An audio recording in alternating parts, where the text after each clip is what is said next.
Hi kids, good morning. How are you children? I hope you all are safe by staying at home. I am also fine. Dear ones, welcome to our history class.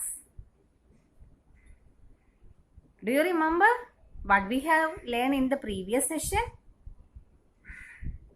Okay, very good. God bless you children.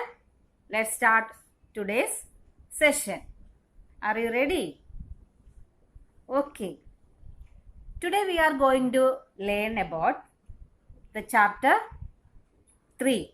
Administration and consolidation under the Khaljis and Tughlaqs. Administration and consolidation under the Khaljis and Tughlaqs. Okay dear ones, let's start. The consolidation of a kingdom as vast as the Delhi Sultanate needed reliable governors and administrators.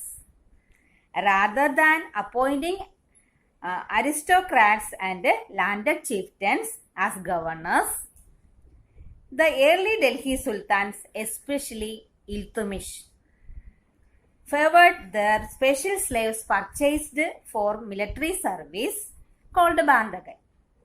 In Persian. They were carefully trained to man some of the most important political offices in the kingdom. Since they were totally dependent upon the master, the Sultan could trust and rely upon them. Delhi സുൽത്താനേറ്റിൻ്റെ ഇത്രയും വലിയൊരു സാമ്രാജ്യത്തെ അല്ലെങ്കിൽ ഇത്രയും വലിയൊരു രാജ്യത്തെ ഭരണത്തിനും ഏകീകരണത്തിനും വേണ്ടിയിട്ട് വിശ്വസ്തരായ ഗവർണർമാരും ഭരണാധികാരികളും ആവശ്യമായിരുന്നു. അപ്പം ബാന്തകൻ എന്നറിയപ്പെട്ടിരുന്ന അടിമകളെ പ്രഭുക്കന്മാർക്കും മുഖ്യന്മാർക്കും പകരമായിട്ട് ഗവർണർമാരായിട്ട് നിയമിക്കാൻ ആദ്യകാല സുൽത്താൻമാര് തീരുമാനിച്ചിരുന്നു. അതിൽ പ്രത്യേകിച്ചും ഇൽത്തുമിഷ് താല്പര്യപ്പെട്ടിരുന്നു. അപ്പം സൈനിക സേവനത്തിന് വേണ്ടി വാങ്ങിയ പ്രത്യേക അടിമകളായിരുന്നു ബാന്തകൻ എന്നറിയപ്പെട്ടിരുന്നവർ. അവരെ പ്രത്യേകമായിട്ട് ട്രെയിൻ ചെയ്ത് ഈ ഉയർന്ന ഉദ്യോഗങ്ങളിൽ നിയമിക്കുവാൻ തീരുമാനിച്ചു. പ്രത്യേക ട്രെയിനിങ് ഒക്കെ അവർക്ക് നൽകിയിരുന്നു. ഇതിനു വേണ്ടി ഓഫീസിലെ കാര്യങ്ങളൊക്കെ ചെയ്യുന്നതിന് വേണ്ടി പ്രത്യേക ട്രെയിൻ ചെയ്ത് അവരെ ഈ ഉയർന്ന ഉദ്യോഗങ്ങളിൽ ഇവർ നിയമിച്ചിരുന്നു. അപ്പം ഈ പ്രഭുക്കന്മാരും മറ്റ് ഗവർണർമാരെക്കാളും ഈ അടിമകൾ യജമാനനോട് കൂടുതൽ കൂറ് പുലർത്തിയിരുന്നു. അതിൽ ഈ സുൽത്താൻമാർക്ക് ഇവരെ വളരെയധികം വിശ്വസിക്കാമായിരുന്നു. കാരണം ഒരു പ്രത്യേക സൈനിക കാര്യങ്ങൾക്ക് വേണ്ടി വാങ്ങിച്ച അടിമകളെ വാങ്ങിച്ചിരുന്നു പണ്ട് കാലത്ത്. അപ്പം അങ്ങനെയുള്ള അടിമകളായിരുന്നു ഈ ബാന്തകൻ എന്ന പേരിൽ അറിയപ്പെടുന്നത്. അപ്പം തന്നെ വാങ്ങിച്ച യജമാനനോട് ഇവർ കൂടുതൽ വിശ്വസ്തതയും കൂറും പുലർത്തിയിരുന്നു. അതുകൊണ്ട് സുൽത്താൻമാർക്ക് ഇവരെ നല്ലതുപോലെ നല്ലതുപോലെ അവരെ വിശ്വസിക്കാമായിരുന്നു. Slaves rather than sons. The sultans were advised, a slave who one has brought up and promoted must be looked after, for it needs a whole lifetime and good luck to find a worthy and experienced slave. Wise men have said that a worthy and experienced slave is better than a son. സുൽത്താൻമാർക്ക് ലഭിച്ചിരുന്ന ഉപദേശം ഇങ്ങനെയായിരുന്നു. താൻ വളർത്തിയെടുക്കുകയും promote ചെയ്യുകയും ചെയ്ത ഒരു അടിമയെ നന്നായിട്ട് പരിപാലിക്കണം. അതായത് താൻ വളർത്തിയെടുക്കുകയും പ്രൊമോട്ട് ചെയ്യുകയും ചെയ്ത ഒരു അടിമയെ എന്ത് ചെയ്യണം? നന്നായിട്ട് നമ്മൾ പരിപാലിക്കണം. കാരണം യോഗ്യനും അനുഭവസമ്പന്നനുമായ ഒരു അടിമയെ കണ്ടെത്തുന്നതിന് ഒരു ജീവിതകാലം മുഴുവൻ ഭാഗ്യവും വേണം, അല്ലേ? യോഗ്യനായ ഒരു അടിമയെ കണ്ടെത്തുന്നതിന് ജീവിതകാലം മുഴുവനും ഭാഗ്യം വേണം. യോഗ്യനും പരിചയസമ്പന്നനുമായ ഒരു അടിമ മകനേക്കാൾ യോഗ്യനും അനുഭവസമ്പന്നനുമായ അല്ലെങ്കിൽ പരിചയസമ്പന്നനുമായ ഒരു അടിമ ആരെക്കാൾ യോഗ്യനാണെന്ന് ജ്ഞാനികൾ പറയുന്നു? മകനേക്കാൾ യോഗ്യനാണെന്ന് ജ്ഞാനികൾ പറയുന്നു. The Khaljis and Tughlaqs continue to use Bandagan. Khaljis and Tughlaqs continue to use Bandagan and also raised people of humble birth who were often their clients to high political positions. The clients, someone who is under the protection, someone who is under the protection of another, someone who is under the protection of another, a dependent or hanger on. Then to high, they were to the high political positions. They were appointed as generals and governors. They were appointed as generals and governors. ഖൽജികളും തുഗ്ലക്കുകളും ഈ ബാന്ധകനെ ഉപയോഗിക്കുന്ന രീതി തുടർന്നു വന്നു. പിന്നെ അവരുടെ പ്രധാന ക്ലയൻസിനെയൊക്കെ ഉന്നത ഉദ്യോഗങ്ങളിലേക്ക് നിയമിച്ചു. ഉന്നത ഉദ്യോഗങ്ങളിലേക്ക് ഇവരെയൊക്കെ അവർ ഗവർണർമാരായും ജനറൽമാരായിട്ടും നിയമിക്കുകയുണ്ടായി. അപ്പോൾ ഇത് രാഷ്ട്രീയ അസ്ഥിരതയ്ക്ക് കാരണമായി തീർന്നു. അടിമകളും ക്ലയൻസും എല്ലാം ഇവരുടെ സേവകരായിരുന്നുവെങ്കിലും പിന്നീട് വന്ന തലമുറയോട് ഇവർ യാതൊരുവിധ കൂറും പുലർത്തിയിരുന്നില്ല. അപ്പോൾ പുതിയതായിട്ട് വരുന്ന രാജാക്കന്മാർക്ക് അല്ലെങ്കിൽ സുൽത്താൻമാർക്ക് അവരുടേതായ സേവകരുണ്ടായിരുന്നു. അപ്പോൾ പലപ്പോഴും ഈ രണ്ട് പഴയ സേവകരും പുതിയ സേവകരും തമ്മിൽ പലപ്പോഴും സംഘടനകൾക്ക് കാരണമായി ഭവിച്ചു. അപ്പോൾ ഇതിനെപ്പറ്റി ഇവരുടെ ഈ നിയമനം, ഈ ഉന്നത ഉദ്യോഗങ്ങളിൽ ഇങ്ങനെയുള്ളവരെ നിയമിച്ചതിനെ പറ്റി പലപ്പോഴും വിമർശനങ്ങൾ ധാരാളമായിട്ട് വന്നിരുന്നു. അപ്പോൾ നൽകിയ പിന്തുണ സമൂഹത്തിൽ ഉയർന്ന വർഗത്തിനെ വളരെയധികം ഞെട്ടിക്കുകയാണ് ചെയ്തത്. അപ്പോൾ തവാരി സുൽത്താൻമാര് ഈ സേവകർക്ക് നൽകിയ പിന്തുണ സമൂഹത്തിൽ ഉയർന്ന നിലയിലുള്ളവരെ ഞെട്ടിച്ചു. അപ്പോൾ തവാരിക്കിന്റെ രചയിതാക്കളായ പലരും താഴേക്കിടയിലുള്ളവർക്ക്, അതായത് അകുലീനരായവരെ ഇങ്ങനെയുള്ള പൊസിഷനിലേക്ക് കൊണ്ടുവന്നതിൽ അവർ വളരെയധികം ഈ സുൽത്താൻമാരെ വിമർശിക്കുകയാണ് ഉണ്ടായത്. ൊക്കെ തന്റെ ഉദ്യോഗസ്ഥരായി നിയമിച്ചവരെ ഒന്ന് നോക്കാം. ആ ബോക്സിലുണ്ടല്ലോ, ഒന്ന് നോക്കിക്കേ. സുൽത്താൻ മുഹമ്മദ് തുഗ്ലക്ക് തന്റെ ഉദ്യോഗത്തിൽ നിയമിച്ചിരുന്നവരാണ് അസീസ് കുമാർ എ വൈൻ ഡിസ്റ്റിലറാണ്. പിന്നെ Firuz Hajjam a barber, Manka Tabbakh a cook, Latta and Pira അവർ ഗാർഡനേഴ്സാണ്. ഇവരെ ഇതുപോലെയുള്ള മറ്റു പലരെയും സുൽത്താൻ ഉന്നത പദവിയിലേക്ക് നിയമിച്ചിരുന്നു. അത് സിയാവുദ്ദീൻ ബറാനി ഇതിനെ വിമർശിച്ച് പറഞ്ഞിരുന്നു. ക്രോണിക്കലറായിരുന്ന Ziauddin Barani, like the earlier sultan, the Khalji and Tughlaqs monarchs appointed military commanders. The Khalji and Tughlaq monarchs appointed the military commanders as governors of territories of varying sizes. These lands were called Iqta and their holders are known as the Iqtadar or Mukti. The duty of the Muktis was to lead military campaigns. The duty of the Mukti was lead to military campaigns and maintain law and order in their Iqtas. അപ്പോൾ ഇത്രയും വിസ്തൃതമായ രാജ്യം സുൽത്താൻമാർ എങ്ങനെ ഭരിച്ചിരുന്നുവെന്ന് നമുക്ക് നോക്കാം. ഇപ്പൊ ഡൽഹി സുൽത്താനത്തിന്റെ കീഴിലുള്ള ഭൂമി വലുതും ചെറുതുമായ ചില പ്രദേശങ്ങളായിട്ട് വിഭജിച്ചിരുന്നു. എന്നിട്ട് ഈ ഭൂമി കൈവശം വെച്ചിരുന്നവരെ വിളിക്കുന്ന പേരാണ് ഇഖ്തദാർ എന്നും, ഭൂമിയെ ഈ land of the empire divided into large and small lands, these lands were called iqta എന്നും, ഇത് കൈവശം വെച്ചിരുന്ന ആൾക്കാരെ വിളിച്ചിരുന്ന പേര് ഇഖ്തദാർ അല്ലെങ്കിൽ മുക്തി എന്നായിരുന്നു. As the Delhi Sultans brought the hinterland of the cities under their control, they forced the landed chieftains, the Samandas, aristocrats, and the rich landlords to accept their authority. Under Alauddin Khalji, the state brought the assessment and collection of land revenue under its own control. The rights of the local chieftains to levy taxes were cancelled and they were also forced to pay taxes. The Sultan's administrators measured the land and kept careful account. The Sultan's administrators measured the land and kept the records.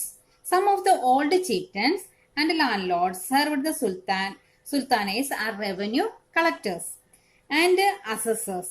There were three types of taxes. First one is on cultivation called Kharaj and amounting to about 50% of the peasants' produce. Second one on cattle and third one on horse. It is important to remember that large parts of the subcontinent remained outside the control of the Delhi Sultans. It was difficult to control distant provinces like Bengal from Delhi and soon after annexing southern India. The entire region became independent. Even in the Gangetic Plain, there were forested areas. Gangetic Plains, there were forested areas that Sultan force could not penetrate. Local chieftains established their rule in this recognized regions. In this region, sometimes rulers like Alauddin Khalji and Muhammad Tughlaq could force their control in these areas, but only for a short duration. The Mongol under the Genghis Khan invaded Transoxiana in northeast Iran in 1290, and the Delhi Sultanate faced their onslaught soon after. Mongol attacks on the Delhi Sultanate increased during the reign of Alauddin Khalji and in the early years of Muhammad Tughlaq's rule. This forced the two rulers to mobilize a large standing army in Delhi, which posed a huge administrative challenge. അതിർത്തികൾ സംരക്ഷിക്കുന്നതിനും ഇക്തകളിൽ ക്രമസമാധാനം maintain ചെയ്യുന്നതിനുമായി സൈനിക താവളങ്ങൾക്ക് മേൽനോട്ടം വഹിക്കുക എന്നതായിരുന്നു ഈ മുക്തികളുടെ കടമ. അപ്പൊ സൈനിക സേവനങ്ങൾക്ക് പകരമായി ഇക്തകളിൽ നിന്നും അവർക്ക് ലഭിച്ചിരുന്ന വരുമാനം മുക്തികൾ ശമ്പളമായി വാങ്ങിയിരുന്നു. ഈ വരുമാനത്തിൽ നിന്നും അവർ തങ്ങളുടെ സൈനികർക്ക് വേതനവും നൽകി. ഇവരുടെ ഈ പദവി പരമ്പരാഗതം അല്ലെങ്കിൽ പാരമ്പര്യപരം ആയിരുന്നില്ല. മുക്തികളെ ഇടയ്ക്കിടയ്ക്ക് ട്രാൻസ്ഫർ ചെയ്തിരുന്നു. അലാവുദ്ദീൻ ഖൽജിയുടെയും മുഹമ്മദ് തുഗ്ലക്കിന്റെയും ഭരണകാലത്താണ് ഇങ്ങനെയുള്ള കർശനമായ സേവന വ്യവസ്ഥകൾ നിലനിന്നിരുന്നത്. മുക്തികൾ ശേഖരിച്ച വരുമാനത്തിന്റെ കണക്കുകൾ പരിശോധിക്കാൻ വേണ്ടി അക്കൗണ്ടന്റ്മാരെ നിയമിച്ചിരുന്നു. രാജ്യം ചുമത്തിയിരിക്കുന്ന നികുതികൾ അല്ലാതെ വേറെന്തെങ്കിലും കളക്ട് ചെയ്യുന്നുണ്ടോ എന്നറിയുന്നതിന് വേണ്ടിയിട്ടും പിന്നെ ഈ ആവശ്യം അനുസരിച്ച് സൈന്യത്തെ വിന്യസിപ്പിച്ചിരുന്നു എന്ന് നോക്കുന്നതിനും വേണ്ടി ഉദ്യോഗസ്ഥന്മാരെ നിയമിച്ചിരുന്നു. നഗരങ്ങൾ ഉൾപ്രദേശങ്ങൾ തങ്ങളുടെ കൈവശമായപ്പോൾ ഉൾനാടൻ പ്രദേശത്തുള്ള പ്രഭുക്കന്മാരെയും സാമന്തന്മാരെയും നികുതി അടക്കാനായിട്ട് നിർബന്ധിച്ചിരുന്നു. നികുതി അടക്കാനും തങ്ങളുടെ അധികാരം അക്സെപ്റ്റ് ചെയ്യുവാനും അവരെ നിർബന്ധിച്ചിരുന്നു. പിന്നെ അതിനുശേഷം പ്രാദേശിക തലവന്മാരുടെ നികുതി പിരിക്കാനുള്ള അധികാരത്തെ റദ്ദ് ചെയ്യുകയും അവരെ നികുതി അടക്കാൻ വേണ്ടി ഭരണകാലത്ത് ഉണ്ടായിരുന്ന ഈ പ്രധാനപ്പെട്ട ചില വ്യവസ്ഥകളായിരുന്നു. അപ്പൊ സുൽത്താന്റെ അഡ്മിനിസ്ട്രേറ്റേഴ്സ് സ്ഥലങ്ങൾ അളക്കുകയും അതിന്റെ കണക്ക് വിവരങ്ങൾ ശേഖരിച്ച് വയ്ക്കുകയും ചെയ്തിരുന്നു. അപ്പൊ 3 തരത്തിലുള്ള നികുതികൾ ഉണ്ടായിരുന്നു. ഖരാജ് എന്ന് അറിയപ്പെടുന്ന കൃഷി നികുതി, ഇത് കർഷകരുടെ ഉൽപാദനത്തിന്റെ 50% വരും. ഖരാജ് അത് കൃഷി നികുതിയാണ്. അത് കർഷകരുടെ ഉൽപാദനത്തിന്റെ എത്ര ശതമാനം വരും? 50%. കർഷകരുടെ ഉൽപാദനത്തിന്റെ 50% വരും. പിന്നെ കന്നുകാലികൾക്കും വീടുകൾക്കും എല്ലാം എന്ത് നികുതി ഏർപ്പെടുത്തി ഇരുന്നു. ഇനി ഉപഭൂഖണ്ഡത്തിന്റെ വലിയൊരു ഭാഗം സുൽത്താൻമാരുടെ കൈവശം ആയിരുന്നു. അപ്പൊ ബംഗാൾ പോലെയുള്ള വിദൂര പ്രദേശങ്ങൾ നിയന്ത്രിക്കുന്നതിനും അവയുടെ ഭരണം നടത്തുന്നതും വളരെ ബുദ്ധിമുട്ടായി മാറി. അപ്പൊ ഡൽഹി സുൽത്താനേറ്റിന് സദേൺ ഇന്ത്യയുടെ ഭാഗങ്ങളിൽ കുറച്ചുനാൾ മാത്രമേ അവരുടെ ഭരണം നടത്താൻ സാധിച്ചിരുന്നുള്ളൂ. പിന്നെ ഗംഗാ സമതലത്തിൽ പോലും സുൽത്താൻമാർക്ക് എത്തിച്ചേരാൻ പറ്റാത്ത വനമേഖലകൾ വരെ ഉണ്ടായിരുന്നു. എന്നാൽ ഈ പ്രദേശങ്ങളിൽ പ്രാദേശിക മേധാവികൾ ഭരണം സ്ഥാപിച്ചു. കാലക്രമേണ ആ പ്രദേശങ്ങളിലെ പ്രാദേശിക മേധാവികൾ അവിടെ ഭരണം സ്ഥാപിച്ചെടുക്കുകയും ചെയ്തു. എന്നാൽ അലാവുദ്ദീൻ ഖൽജിയുടെ കാലത്തും മുഹമ്മദ് തുഗ്ലക്കിന്റെ കാലത്തും എന്ത് ചെയ്തു? അവരതിനെ പരമാവധി അടിച്ചമർത്താൻ ശ്രമിക്കുകയുണ്ടായിരുന്നു. പക്ഷെ അത് കുറച്ചു നാള് മാത്രമേ നീണ്ടു നിന്നിരുന്നുള്ളൂ. വടക്ക് കിഴക്കൻ, അതായത് നോർത്ത് ഈസ്റ്റ് ഇറാൻ മേഖലയിലെ ട്രാൻസോക്സിയാന ആക്രമിച്ചു. വളരെ താമസിയാതെ തന്നെ ഡൽഹി സുൽത്താനേറ്റും ഈ ആക്രമണത്തിന് ഇരയാകേണ്ടി വന്നിരുന്നു. അപ്പം അലാവുദ്ദീൻ ഖിൽജിയുടെ ഭരണകാലത്തും മുഹമ്മദ് തുഗ്ലക്കിന്റെ ഭരണകാലത്തിന്റെ അലാവുദ്ദീൻ ഖൽജിയുടെ ഭരണകാലം മുഴുവനും പിന്നെ മുഹമ്മദ് തുഗ്ലക്കിന്റെ ഭരണകാലത്തിന്റെ ആദ്യ ഘട്ടങ്ങളിലും ഈ വളരെ കൂടുതൽ ഈ ആക്രമണം വളരെ കൂടുതൽ ആയിരുന്നു. ഈ 2 സുൽത്താൻമാരും അല്ലെങ്കിൽ ഭരണാധികാരികളും ഡൽഹിയിൽ ഒരു വലിയ സൈന്യം സംഘടിപ്പിക്കാൻ നിർബന്ധിതരായി. അതുകൊണ്ട് ഡൽഹിയിൽ ഒരു വലിയ സൈന്യത്തെ സംഘടിപ്പിച്ച് നിർത്താൻ ഈ 2 ഭരണാധികാരികളും നിർബന്ധിതരായി തീരുകയാണ് ചെയ്തത്. ഇതൊരു വലിയൊരു ഭരണ വെല്ലുവിളിക്ക് കാരണമായി മാറി. ഇത് വലിയൊരു ഇത് വലിയൊരു ഭരണ വെല്ലുവിളിക്ക് കാരണമായി മാറി. The Sultanate in the 15th and the 16th centuries. After the Tughlaqs, the Sayyid and Lodi dynasties ruled from Delhi and Agra until 1526. By then, Jaunpur, Bengal, Malwa, Gujarat, Rajasthan and the entire South India had independent rulers who established flourishing states and prosperous capitals. അവര് പിന്നെ സ്റ്റേറ്റ്സുകൾ, അതായത് പിന്നെ ഈ കാലഘട്ടത്തിൽ ഇതിൻ്റെ തുഗ്ലക്കിൻ്റെയൊക്കെ ഭരണകാലത്തിന് ശേഷം Lodhi dynasty നിലവിൽ വരികയുണ്ടായി. അവർ നല്ലൊരു ഭരണരീതിയാണ് കാഴ്ചവെച്ചിരുന്നത്. This was also the period which saw the emergence of new ruling groups like the Afghans and the Rajputs. Some of the states established in this period were small but powerful and extremely well administrated. അതായത് ചില സ്റ്റേറ്റ്സുകൾ establish ചെയ്തു അല്ലേ, ചില സ്റ്റേറ്റുകൾ പുതുതായിട്ട് ഉടലെടുത്തു. അവർ small ആണെങ്കിലും ചെറിയതാണെങ്കിലും വളരെ ശക്തരായിരുന്നു, powerful ആയിരുന്നു. അങ്ങനെയുള്ള ഇതാണ് സൂർ രാജവംശം, അതിന്റെ ഷെർഷാ. അപ്പം started his career as the manager of A small territory for his uncle in Bihar and eventually challenged and defeated the Mughal emperor Humayun. അങ്ങനെ അധികാരത്തിൽ വന്നതാണ്, ഒരു ചെറിയ പ്രദേശത്തിന്റെ ഭരണാധികാരത്തിൽ വന്നതാണ് ഷെർഷാ. അദ്ദേഹം മുഗൾ എംപറർ ഹുമയൂണിനെ ചലഞ്ച് ചെയ്തു, ഡിഫീറ്റ് ചെയ്യാൻ വേണ്ടി വെല്ലുവിളിക്കുകയും ചെയ്തിരുന്നു. Shershah captured Delhi and established his own dynasty. Shershah Delhi പിടിച്ചടക്കുകയും തന്റെ സ്വന്തം സാമ്രാജ്യം അവിടെ സ്ഥാപിക്കുകയും ചെയ്തിരുന്നു. Although the Sur dynasty ruled for only 15 years. ഒരു 15 വർഷം മാത്രമാണ് ഈ ഭരണം അവിടെ നിലനിന്നിരുന്നത്. ഈ സൂർ രാജവംശത്തിന്റെ ഭരണം നിലനിന്നത് വെറും 15 വർഷങ്ങൾ മാത്രമായിരുന്നു. It introduce an administration that borrowed elements from Alauddin Khalji and made dum more efficient. അപ്പൊ അലാവുദ്ദീൻ ഖൽജിയുടെ കാലഘട്ടത്തിൽ നിലനിരുന്ന ഭരണ പരിഷ്കാരങ്ങൾ അദ്ദേഹം അവരിൽ നിന്നും സ്വാംശീകരിക്കുകയും തന്റെ ഭരണത്തിൽ അത് കാഴ്ചവെക്കുകയും ചെയ്തിരുന്നു. Shershah's administration became the model followed by the great emperor Akbar when he consolidated the Mughal empire.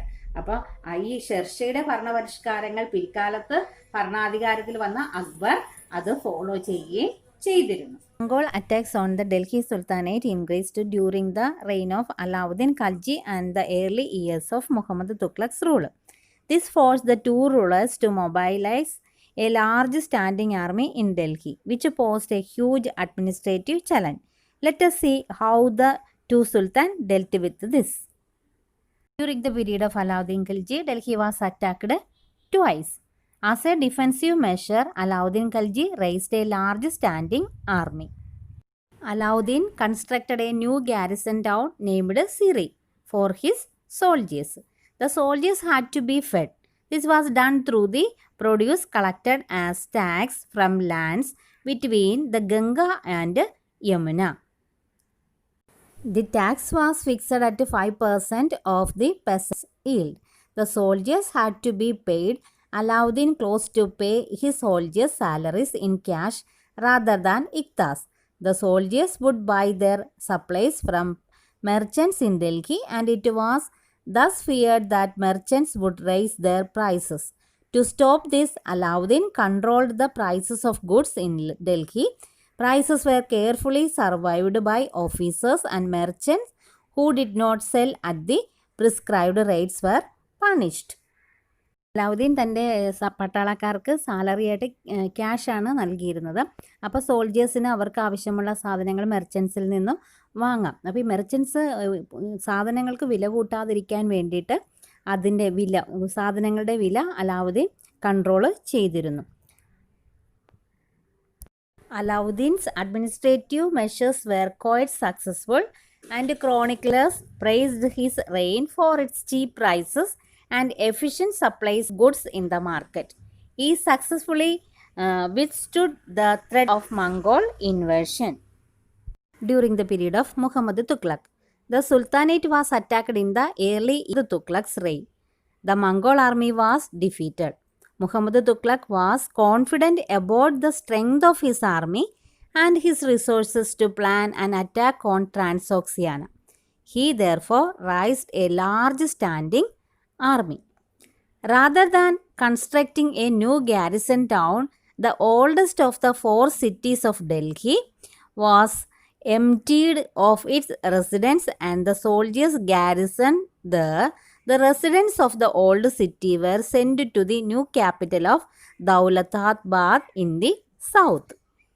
Produce from the same area was collected as tax to feed the army.